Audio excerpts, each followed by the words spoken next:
Oi, gente. Hoje a gente vai conversar um pouquinho sobre as doenças congênitas, essas pessoas que nascem com alguma deformidade física, né? Eu vou mudar um pouquinho, vou mexer um pouquinho no conceito do kardecismo, né? Ou pelo menos o que a gente escuta dentro da doutrina espírita, que esses irmãos que vêm com alguma deficiência, de repente eles estariam pagando por erros cometidos no passado, essas crianças que vêm às vezes com deficiências até mentais, que não saem da cama, né? E que aí o que eu já sempre ouvi dentro do kardecismo e eu nunca concordei é que esses espíritos estariam purgando erros no passado e viriam assim para passar uma encarnação dentro daquelas limitações para que aprendesse a, a viver melhor, né? Aprendesse com um erro que ele cometeu lá no passado. Bom, pela minha experiência e pelas coisas que eu já vi através das minhas projeções, não é bem assim não, tá? Então, me desculpe aí se tem alguns seguidores da doutrina ferrenho que não aceitam mudanças, né? Mas eu vou falar aquilo que eu sinto, como sempre. Bom, quando a gente está formando o nosso corpo físico, e acreditem, a gente participa muito da formação desse corpo. Eu sei que dentro da doutrina existe a crença que nossa reencarnação é sempre assistida. Não é, tá? Não vamos pensar que todas as reencarnações são assistidas, porque não são. A maioria das reencarnações são feitas por atração magnética, processo natural, tá? Não tem intervenção de ninguém. A gente é atraído para a matéria, porque nós estamos vibrando na mesma frequência do planeta, então a gente é atraído para a formação daquela matéria e a gente participa ali, não é que a gente participe manipulando, colocando do jeitinho que a gente quer, não. É de acordo com como nós estamos vibrando, aquelas moléculas ali que estão formando um novo corpo físico, elas vão se aglutinando, vão se encaixando, vão se atraindo de acordo com essa nossa carga magnética, tá? Então aí isso vai fazendo a formação. Mas o que acontece? Às vezes, na última vida passada, você sofreu muitos traumas. Um acidente sério, você viu alguma coisa que te traumatizou muito forte, algo que tenha realmente te marcado até na sua essência. Algo físico, que tenha acontecido no físico tão forte que aquilo marcou a tua essência. Então você está vibrando ainda dentro daquele trauma. E aí quando você reencarna, você transfere aquilo para o novo corpo que está sendo formado.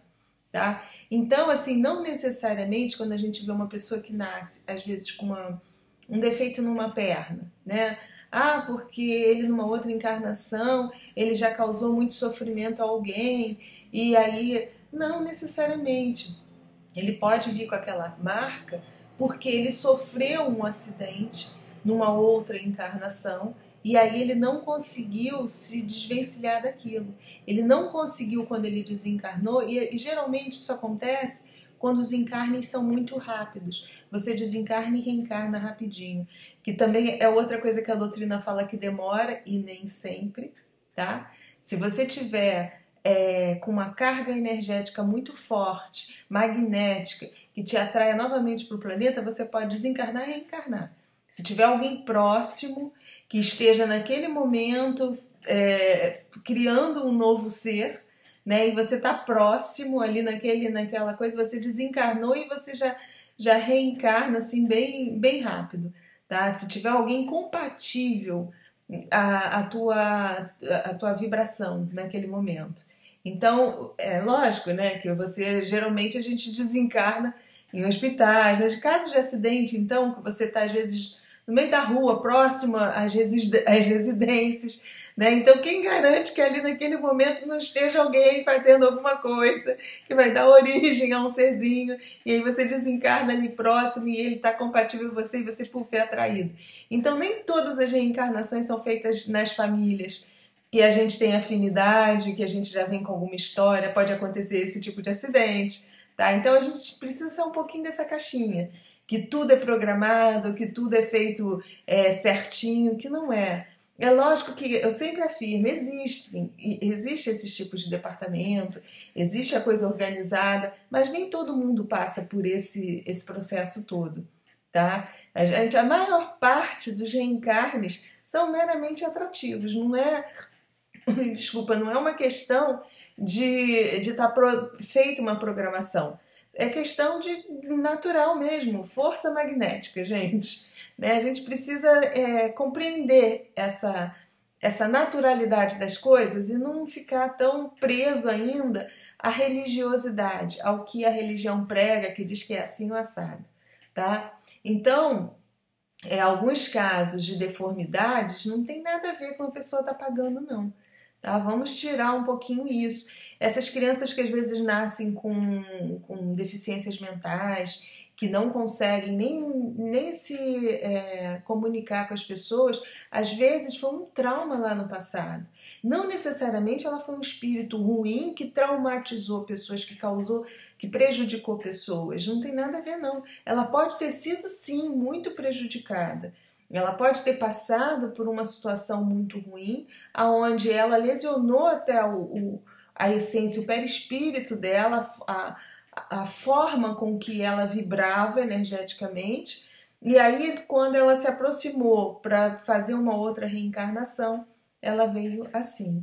Né? Inclusive, há muitos casos agora das crianças que estão vindo aí com problemas por causa do vírus da Zika, né?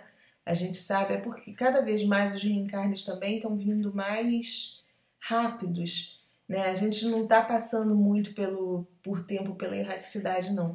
Toda essa mudança frequencial também está ocasionando essas reencarnações assim bem rapidinhas. E algumas dessas crianças também, vou tocar em outro vespeiro, são espíritos que estão sendo atraídos pela frequência da Terra, pela essa nova frequência, e como a Terra dá esses picos, não está totalmente ainda estabilizada, esses espíritos são atraídos naquele momento, então elas reencarnam às vezes com algum tipo de problema, porque houve uma incompatibilidade frequencial até, de como ela estava vibrando para aquele corpo que estava sendo formado. Então pode acontecer isso. Então, a gente tem uma gama de possibilidades e eu não gosto de ficar presa sempre assim, porque isso veio porque os pais precisavam passar por isso. Não, acontece, a gente tem que ter carinho, né, por aquele espírito que está vindo naquela situação, não porque pensando, porque é um espírito que numa outra ele causou algum mal e agora está aqui conosco e eu vou ajudá-la a crescer. Não, vamos sair fora disso, sabe? Eu acho que isso não é legal, é uma ideia muito, muito pequena para as coisas todas que podem acontecer num processo de reencarnação. Então, eu acho que a gente tem que tentar se libertar desses conceitos antigos e enxergar sob uma nova ótica. A gente está passando para esse planeta novo aí, para esse período de transição que a gente está entrando agora, onde a gente vai ter uma compreensão maior das energias, que tudo é processo energético, que tudo é processo eletromagnético, que tudo faz parte dessa coisa da natureza mesmo, vamos dizer assim. Né, que nem tudo tem interseção de consciências, e nem tudo é programado por seres pensantes. Né? Eu acho que está difícil de eu tentar me explicar, mas é necessário a gente já ter essa visão, né, dessa naturalidade. Até porque quando a gente desencarna mais consciente disso, você vai procurar se reequilibrar melhor para quando você reencarnar, você não reencarnar tão... Embora essa força seja poderosa, essa força magnética, mas se você tem uma consciência um pouquinho mais expandida, quando você desencarnar, você vai adquirir uma noção maior das coisas, porque você já traz esse conhecimento aqui da Terra também.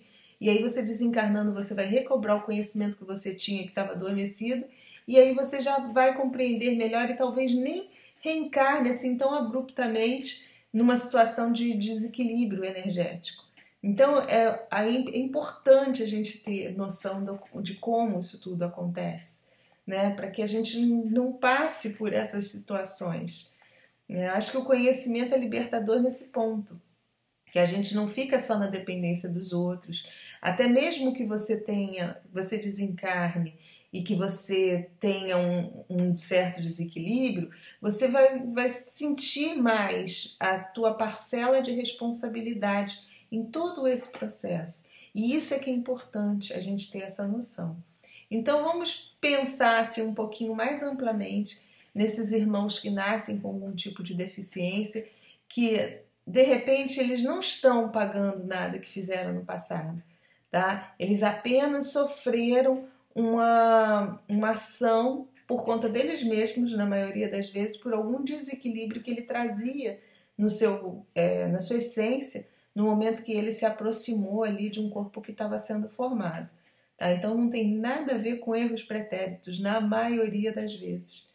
Tá? E a gente fica ali achando que aquele espírito ou foi um espírito ruim, né, e que está resgatando agora todas as coisas ruins que ele fez, ou então a gente olha para ele com um olhar de piedade também justamente por isso, achando que ele agora está resgatando.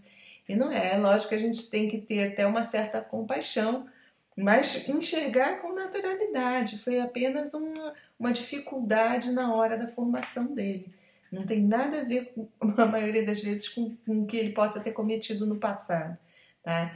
Ele pode ter vibrado mal e não necessariamente ter a ver com alguma coisa, uma punição. Acho que eu tô enrolando muito, mas a ideia que eu tô querendo passar para vocês. Essas deformidades não tem nada a ver com punição. Gente, se existe uma força soberanamente boa, misericordiosa, não vão nesse papo que, por misericórdia ele fez aquele espírito nascer assim. Não, isso não existe, isso é contraditório. Ninguém, nem por misericórdia, faz o outro nascer sem condição de se expressar, sem condição de se locomover, sem condição de nada. Isso é, vamos dizer, um acidente de percurso, tá? Então, eu acho que as pessoas preferem dizer que foi misericórdia divina do que Deus errou. Porque também não é dizer que Deus tem errado, mas é que algo deu errado naquela formação. E a maioria das vezes é pela maneira como a pessoa está vibrando. Lógico que eu não vou descartar que existem casos que alguns espíritos, aí sim a gente vai entrar na manipulação. Alguns espíritos fazem com que outros nasçam numa determinada forma, mas aí eu não vejo por misericórdia não, viu? Eu não sei, eu não confio muito nessa misericórdia de fazer alguém sofrer, passar uma encarnação sofrendo, porque ele tem que aprender a ser bonzinho porque ele foi ruim numa outra vida. É uma escola meio dura, né? Mas existe, essa escola dura existe sim. E você, do lado de lá, se você topar com esses espíritos que são doutrinadores, fechadinhos e que acham que tem que ser assim, assim será. Não sei se vocês conseguiram me alcançar, né? Às vezes eu falo um pouquinho meio velado porque eu fico com medo ainda de ferir aqueles que ainda têm muitas crenças. Eu acho que aos pouquinhos a coisa, se você der um pedacinho a pontinha do fio do novelo, a pessoa desenrola. Não é necessário a gente desenrolar para ninguém, tá? Então era o papo que eu tinha para falar dessas dificuldades, das pessoas que nascem com alguma deficiência física. Não se sintam, não fiquem presos achando que cometeram erros horrorosos lá no passado, porque nem sempre é isso. Algum desequilíbrio energético na hora da sua concepção aconteceu, tá? Pode ter sido provocado até por algo que você tenha visto numa outra encarnação, não necessariamente que você tenha feito, tá? Acho que isso é que é importante a gente ter consciência, né? E se você tem uma criança com um problema assim dentro de casa, passe a olhar ela com outros olhos também, tá bom? Gente, era o papo que eu tinha para vocês hoje. Mais uma vez, muito obrigada e fiquem com a luz.